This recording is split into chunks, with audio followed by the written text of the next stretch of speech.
Peace is a concept of societal harmony. Organizations across the globe are making efforts to promote peace in one way or the other. Today, Kamran Rizvi, who's a senior consultant, trainer, and CEO at Carnelian, is here with us, and I would like him to share his perspective on the topic. Hello, Kamran. Hi, Assalamu alaikum. So, Kamran, when I talk about peace, what do you make of it? What do you think it means?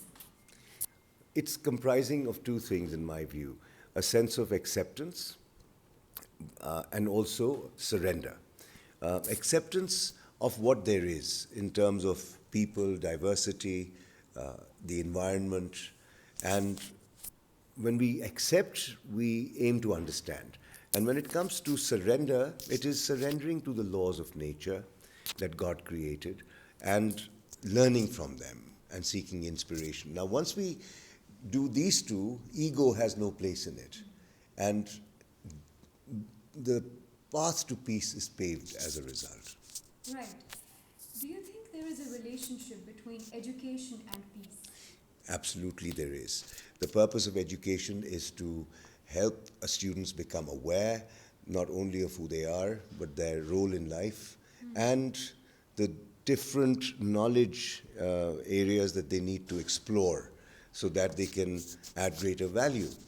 Unfortunately, awareness is not necessarily injected in our students about diversity, about their social responsibility, and the purpose that they can fulfill through a life of meaning. That is, I feel, something amiss. The more our education system is brought in line with the needs of our times, the better we'll fare. Absolutely. And now that you talked about students, how can Pakistan's youth play a role in promoting peace, especially at their campuses? By using their energy, by using their ability to learn, and by using their network of faculty, administration in their campuses, their parents, learning from them and imparting their insights as well. Right. Because I have a feeling that the youth bulge in Pakistan is such that the more awareness and education that reaches out to them, they will only benefit from it if they are imparting that in their own communities through social action projects and aspects of that nature.